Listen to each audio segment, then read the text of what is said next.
कभी आपने law of vibration के नाम को सुना है? इसका मतलब होता है जो आप यूनिवर्स में जितनी भी वस्तुएं हैं वो किसी न किसी फ्रीक्वेंसी में वाइब्रेट हो रही हैं, किसी न किसी रूप में वाइब्रेट हो रही हैं। आपके आसपास की वस्तुएं भी किसी न किसी रूप में फ्रीक्वेंसी में वाइब्रेट हो रही हैं और इसे कहा जाता है लॉ ऑफ वाइब्रेशन, जिसकी वजह से आप कुछ भी अपने रियलिटी को चेंज कर सकते हो। मतलब आपका रियलिटी बहुत ही ज़्यादा अगर गंदा है तो आप उसे चेंज करके हैप्पी लाइफ में बदल सकते हो। आपके आसपास की जो होने वाली घटनाएं हैं उसे आप फ्रीक्वेंसी में, उस फ्रीक्वेंसी को आप बदल के उसे हैप्पी लाइफ में कन्वर्ट कर सकते हो। और इस बात का मैं आपको वैज्ञानिकों द्वारा प्रूफ भी दिखाने वाली हूँ।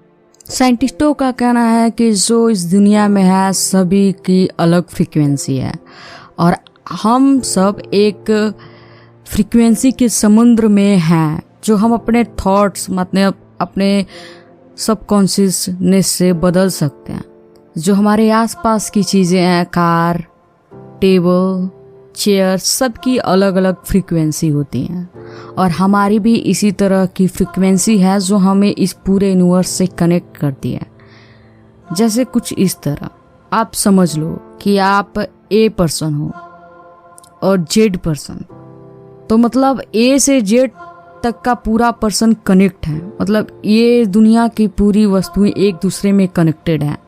जैसे कि अगर एक ए बी से कनेक्टेड है, बी सी से कनेक्टेड है, सी डी से कनेक्टेड है, इसी तरह अगर कनेक्शन को जोड़ते आए तो ए जेड से भी कनेक्टेड है। वैसे ही हम सभी पूरे यूनिवर्स से कनेक्टेड हैं। तो जो फ्रीक्वेंसी हम यूनिवर्स में देते हैं वही वाइब्रेट होकर हमारे पास आती है। मतलब जो थॉट्स हम सोचते हैं वही वाइब्रेट होके हमारी रियलिटी में बदल जाती है। If you want to find a secret of universe, think in term of energy, frequency and vibrate. Nikola Tesla का कहना था कि अगर आप यूनिवर्स का सीक्रेट जानना चाहते हो तो उसे आप एनर्जी, फ्रीक्वेंसी और वाइब्रेशन के रूप में सोच के देखो। अब सदी के इतने बड़े वैज्ञानिक जब बोल रहे हैं तो कुछ इसका मीनिंग तो होगा ना। एशिया के बहुत सारे बड़े बड़े जो गुरु महर्षि थे पहले से ही इन फ्रीक्वेंसियों के बारे में जानते थे। जैसे कि बुद्धा थे, वैसे ही बहुत सारे बड़े बड़े ऋषि महर्षि थे जो हमारे बुकों में लिखा गया है, वो पहले से ही इन फ्रीक्वेंसियों के बारे में जानते थे। और अब हमारे साइंटिस्ट भी इन बातों पे खोज करने लगे हैं। चलिए इन ऐसे ही साइंटिस्ट के एक परीक्षण को आपको बताते हैं। जापान के एक डॉक्टर मसारू इमोटो ने एक एक्सपेरिमेंट किया जो पानी पे किया गया था। डॉक्टर इमोटो ने इस पे इसलिए खोज किया क्योंकि वो प्रूव करना चाहते थे कि जो हमारा थॉट्स है वो हमारे पूरे वर्ल्ड को, फिजिकल वर्ल्ड को भी वाइब्रेट करता है, चेंज करता है। चलिए मैं आपको इन बातों को प्रूव करके दिखाती हूँ, जैसे उन्होंने कैसे प्रूव किया। उनका कहना था कि जो वाटर है वो ब्लूप्रिंट की तरह, रियलिटी के ब्लूप्रिंट की तरह है और अगर हम अपने इमोशन से इस वाटर की एनर्जी को चेंज कर देते हैं, जैसे कि उन्होंने, डॉक्टर इमोटो ने 2 ग्लास पानी लिया और दोनों ग्लास के पानी को, एक को बोला आई लव यू और एक को बोला आई हेट यू, और दोनों को पानी को फ्रीज करके उनको जब उनके क्रिस्टल को माइक्रोस्कोप द्वारा देखे गए थे तो उनके क्रिस्टल बहुत ही ज्यादा अलग अलग दिखाई दिए। जिस वाटर को बोला गया था आई लव यू उसका कुछ अलग ही फ्रीक्वेंसी था, वो बहुत ही ज्यादा चमकीला और सुंदर दिखने में था, और जिसको आई हेट यू बोला गया था वो कुछ डीम और पोल्यूटेड टाइप का दिखाई दिया, जिसके क्रिस्टल बिखर रहे थे। वैसे ही बहुत सारे शब्द ऐसे बोल के उन्होंने परीक्षण किए जो आप स्क्रीन पे देख सकते हो। हर एक शब्द के अलग अलग रिजल्ट मिले उनको। जो पॉजिटिव रूप में बोला गया था वाटर को, उसका रिजल्ट बहुत ही ज़्यादा देखने में अनोखा था, और जो निगेटिव रूप में बोला गया था उसका रिजल्ट देखने में बहुत ही ज़्यादा बुरा था। तो उनका कहना था कि हमारी जो बॉडी है, मतलब हमारी जो बॉडी है पूरी वाटर की है। मतलब हमारे बॉडी के अंदर, ये तो हम सभी को पता है और ये एक फैक्ट है कि हमारे जो बॉडी है पूरा 70% वाटर से बना हुआ है और जब हम जन्म लेते हैं तुरंत तो हमारा बॉडी 90% वाटर होता है, और जब हम अभी गर्भ में होते हैं तो हमारा बॉडी 99% पूरा वाटर से बना होता है। तो आप खुद सोचो कि जब वाटर से आपका पूरा बॉडी बना हुआ है, तो अगर आप निगेटिव वस्तुएं सोचते हो तो आपको ये वाइब्रेट करता है, और आपके बॉडी पे इसका क्या प्रभाव पड़ता है आप खुद सोच सकते हो।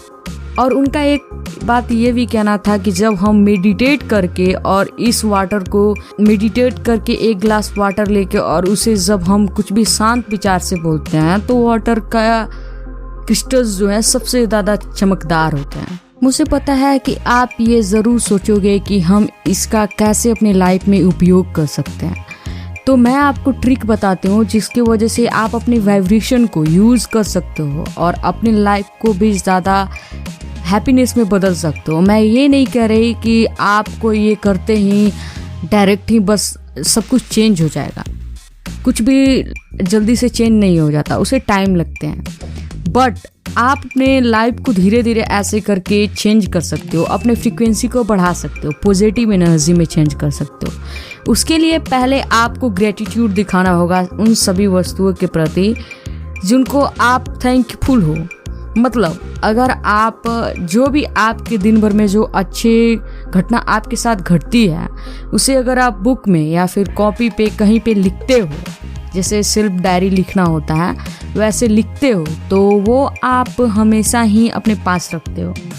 और कभी भी जब आप उदास हो ना तो उसे पढ़ो। तो अगर लिखते हैं, हम जब लिखते हैं तो जब हम उन सभी हैप्पीनेस वस्तुओं को सोच के और हम बुक पे लिखते हैं तो हम खुशी महसूस करते हैं और ग्रेटिट्यूड दिखाते हैं यूनिवर्स को कि हम उस वस्तुओं के लिए आपका थैंकफुल है। जब हम किसी वस्तु को थैंक यू किसी को बोलते हैं तो आपको भी पता है कि आप अगर किसी वस्तु को थैंक यू बोलते हो तो अचानक से वो वस्तु आप पे बहुत खुश हो जाता है। किसी भी व्यक्ति को अगर आप किसी वस्तु के लिए थैंक यू बोलते हो तो वो व्यक्ति भी बहुत आपसे खुश होता है और आपका मदद करने के लिए हमेशा तैयार होता है। उसी टाइप्स का ये भी होता है। अगर आप ऐसे ही गुस्सा में आके कुछ भी बोलते हो या फिर हमेशा गुस्सा में रहते हो तो आप हमेशा ही गुस्से को अट्रैक्ट करते हो।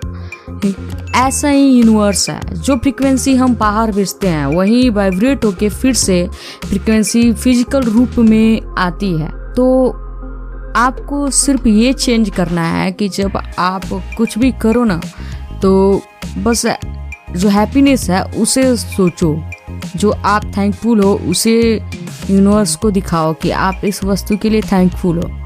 और पता है कितने लोग, मेन मुद्दा दुख होने का सबसे बड़ा कि बहुत सारे लोग दूसरों के बारे में बहुत गलत सोचते हैं, दूसरों के बारे में बहुत नकारात्मक चीज़ें सोचते हैं कि उनके दुश्मनों के साथ ये हो। तो आपको एक बात नहीं पता यूनिवर्स के बारे में, जो आप सोचते हो ना, जो आप दूसरों के बारे में सोचते हो, जो एनर्जी आप दूसरों के बारे में गलत सोचने के लिए जो निकालते हो वही वाइब्रेट होके आपके पास आती है। तो समझ लो कि आप जो दूसरों के बारे में सोचोगे उनके साथ कुछ हो जाए, वही वाइब्रेट होके आपके पास आएगी और वही सारी वस्तुएं आपके साथ होंगी। तो मेन मुद्दा है कि आप दूसरों के बारे में कभी भी गलत मत सोचो कि उनके साथ ऐसा हो। इस तरह से आप अपने वाइब्रेशन को बहुत ही ज़्यादा अच्छी से बढ़ा सकते हो और अपने लाइफ को भी और भी ज़्यादा सुंदर बना सकते हो। अगर आपको मेरी बातें ये पसंद आई होगी और आप और भी ज़्यादा अपने लाइफ को सुरीला बनाना चाहते हो तो मेरे चैनल द फाइंड को ज़रूर सब्सक्राइब कर दीजिएगा ताकि आने वाले वीडियो की नोटिफिकेशन आपको मिल जाए।